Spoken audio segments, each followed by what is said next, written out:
Do your ankles swell so badly you can hardly flex your foot? I'm not referring to mild puffiness after a long flight. I mean legs that feel weighted like rocks, skin pulled tight, and those deep, lasting impressions your socks leave behind called pitting edema. Is that what you deal with every night? Pay attention, because this intense fluid retention isn't merely an irritating inconvenience. It's a flashing red alert that your vascular system is under strain. When fluid stubbornly collects in your lower legs, gravity takes control, slowing circulation to a near standstill. This slowed movement is known as venous stasis, and it creates the ideal conditions for dangerous, potentially fatal blood clots called deep vein thrombosis, or DVT. This is fundamentally a serious circulatory problem, not just an appearance issue. You've probably followed all the usual advice, raising your legs, soaking your feet, or drastically reducing salt intake, yet the swelling continues. Why? Because you're only addressing what you can see. You're overlooking the essential nighttime protocol that doesn't just control fluid, but actively and aggressively reverses the process while you sleep. I'm giving you the definitive 7-step bedtime vascular reset. We're going to deliberately cleanse, reinforce, and manually push fluid out of your legs before your head touches the pillow. When you wake up, your feet will be flat, mobile, and comfortable enough to slip easily into your favorite shoes. This protocol targets the true cause, chronic venous insufficiency. And please focus carefully here. Before diving in, I'd love to know where you're tuning in from. Leave a comment and feel free to ask questions. And don't forget to subscribe and turn on the bell so you never miss the best health advice from our channel. Together, let's build a healthier, stronger tomorrow. Fix number 7 is the clinical secret. A powerful natural botanical specialists use to fortify vein walls from the inside out. Do not skip it. We begin now with internal preparation. The common advice to simply reduce sodium is often insufficient. Edema is frequently caused by a severe imbalance among key electrolytes, sodium, potassium, and magnesium. Your kidneys, which control most of your body's fluid regulation, depend on a precise balance of these minerals. When potassium or magnesium levels are low, your cells desperately retain sodium and therefore water, producing that pressured pooling we recognize as swelling. Therefore, we initiate a cellular pre-sleep flush. 60 minutes before your planned bedtime, you'll complete the first step, requiring magnesium and potassium. Magnesium citrate is a natural smooth muscle relaxant. It helps reduce tension in blood vessel walls, the same veins we're trying to clear, and supports proper cellular hydration. I suggest 1 full teaspoon, roughly 300 to 400 milligrams of elemental magnesium, mixed into 12 ounces of water. The hidden tool here is potassium bitartrate, commonly called cream of tartar. Potassium is the main regulator of fluid inside cells, directly opposing sodium, which functions outside the cell. By increasing potassium, you instruct your cells to release excess sodium and water. Add a generous pinch, about 1/4 teaspoon, of cream of tartar to your magnesium drink. Sip this mixture slowly, 60 minutes before sleep. This timing is essential because it gives your kidneys and vascular system a head start, beginning gentle systemic fluid release before you lie down and gravity stops helping. Remember, we want fluid moving while posture still allows gravity to assist.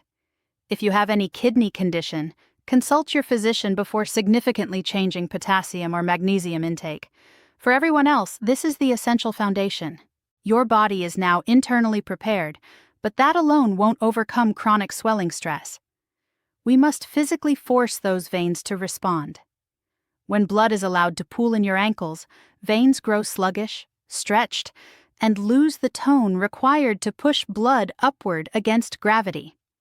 We will trigger a powerful natural vascular pump using thermal shock, known as the hunting response, which creates rapid contraction and release cycles. This uses a contrast bath adapted for nighttime use. You'll need 2 basins, one filled with water as warm as comfortably tolerable, and the second with the coldest tap water available, adding 5 to 6 trays of ice cubes to make it intensely cold. The method is straightforward. First, place both feet in the hot water for 3 minutes. This causes extreme vasodilation.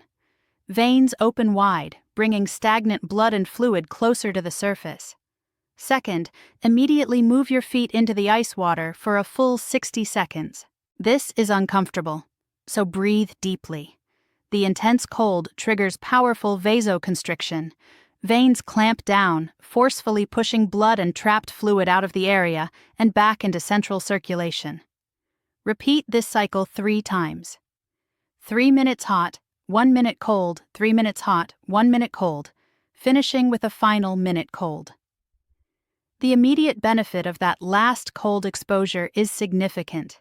When you remove your feet, the skin rapidly warms, causing a strong reflexive vein opening, a flush. This creates a suction effect, drawing fresh oxygen-rich blood into the lower legs and carrying waste and displaced fluid away. This is the fastest way to manually decongest your legs before bed. We've flushed the system and stimulated the veins. But gravity is still an opponent. Simply resting your legs on a pillow is slow and ineffective. To truly move trapped fluid, you need movement. You must activate your powerful calf muscles, often called the second heart, to compress the veins running through them. This is the muscle pump principle. The technique comes from the restorative yoga pose Viparita Karani, legs up the wall. Lie on your back near a wall and slide your hips as close as possible.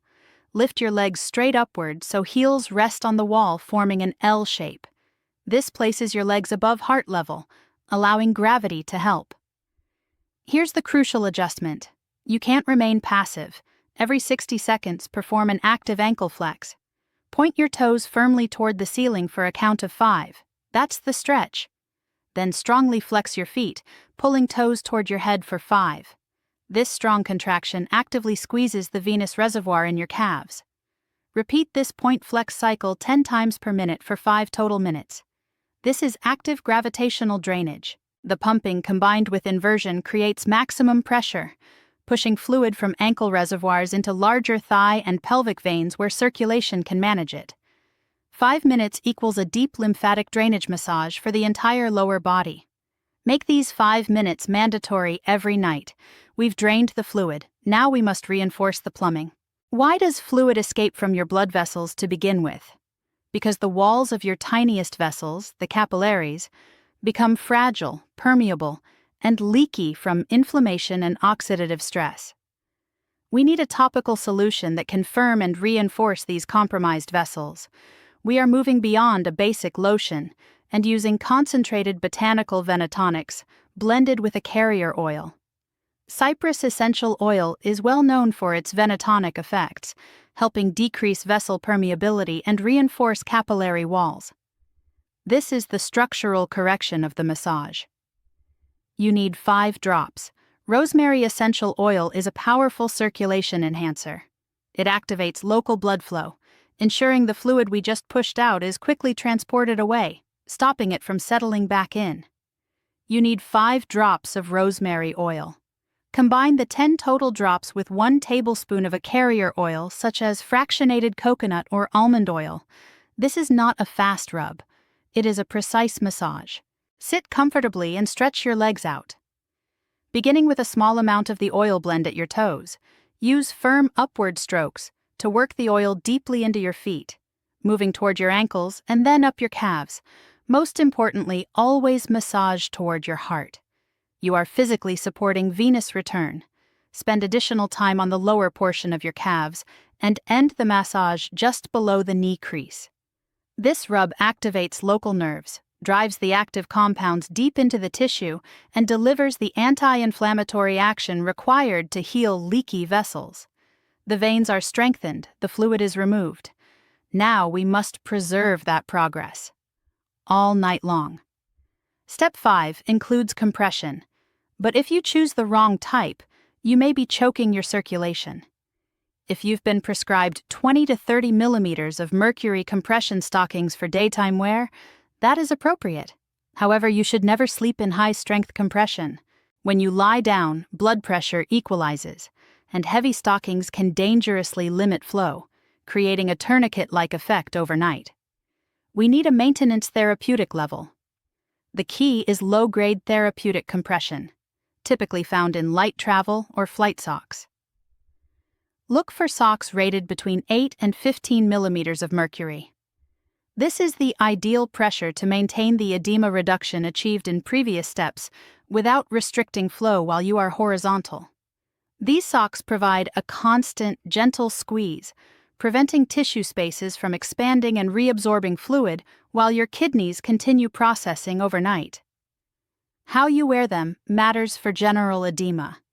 Ankle or calf length is enough. Most importantly, inspect the top band.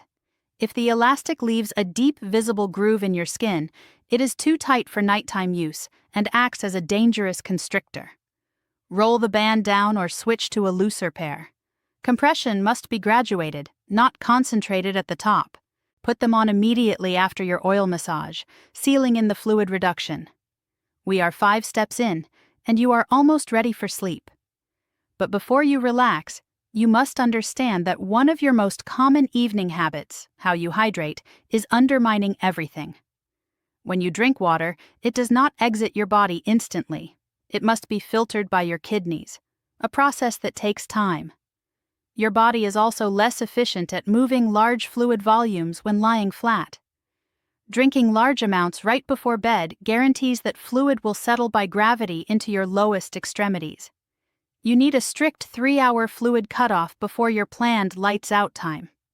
If you intend to sleep by 10 p.m., your final substantial sip of water should be no later than 7 p.m.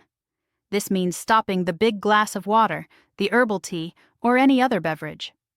The only exception is a small sip needed to swallow your supplements for step 7. By applying this cutoff, you give your kidneys a full 3 hours to complete their final fluid regulation pass while you remain mostly upright. This allows the greatest amount of excess fluid to be processed and eliminated before you enter the horizontal position where gravity works against venous return. We are now prepared for internal systemic repair. Everything up to this point has focused on drainage and mechanical tone. But the underlying cause of chronic edema is often chronic venous insufficiency, meaning the capillary walls continue to leak. We need a pharmaceutical-grade natural supplement that can repair this damage. This 2-part combination is the most scientifically supported natural therapy for CVI and edema. First, horse chestnut seed extract, HCSE. This is the clinical cornerstone. HCSE contains a compound called acin, which has been shown to seal capillary walls, reducing permeability and leakiness. It also stimulates prostaglandin release, improving venous tone. You need a high-quality product standardized to 50 milligrams of acin. Take 300 milligrams of HCSE with your final small sip of water. Second, pycnogenol pine bark extract. This is the support component. Pycnogenol is a highly potent antioxidant that strengthens the collagen framework surrounding blood vessels. It enhances microcirculation and delivers strong anti-inflammatory effects, working synergistically with HCSE to restore and reinforce the entire vascular system. Take 100 milligrams of pycnogenol. Why take this at night? As your body enters deep sleep cycles, it switches into repair mode. By using this powerful venotonic combination before bed, you flood your system with the building blocks needed for vascular healing when your body is most receptive. This combination is how you move from nightly control to long-term resolution of edema. That is the complete 7-step protocol. You are now equipped. But before you get comfortable, I must address one major habit that instantly undoes all this circulatory work. You are likely doing it right now. Crossing your legs. Whether sitting on the couch or lying on your side with one leg draped over the other, crossing your legs creates a physical clamp, a kink in the hose at the major femoral artery and vein, which are responsible for returning blood and fluid upward. It immediately causes stagnation in the lower leg. Tonight, when you settle in, consciously keep your feet flat and your legs parallel. If you sleep on your side, place a thick body pillow between your knees. This keeps your knees, ankles, and hips aligned, ensuring the femoral vessels stay open and unobstructed. This is the final critical step, maintaining an open pathway. You have cleared the pipes. Now keep the flow moving. You now have the full vascular restoration protocol, the magnesium-potassium flush, the 60-second ice shock, the 5-minute wall climb pump, the cypress rosemary vein massage, the 8 to 15 millimeters of mercury compression correction, the 3-hour fluid cutoff, and the HCS epychnogenol vascular repair. This is not magic. This is applied vascular science. Edema can be reversed, and you now have a practical nightly plan. Start these 7 steps tonight. Do not delay. Your comfort and long-term circulatory health depend on it. And if you want to learn about the 3 everyday foods quietly destroying your vascular elasticity and fueling chronic inflammation, watch my next video. That is the essential next step toward a permanent solution.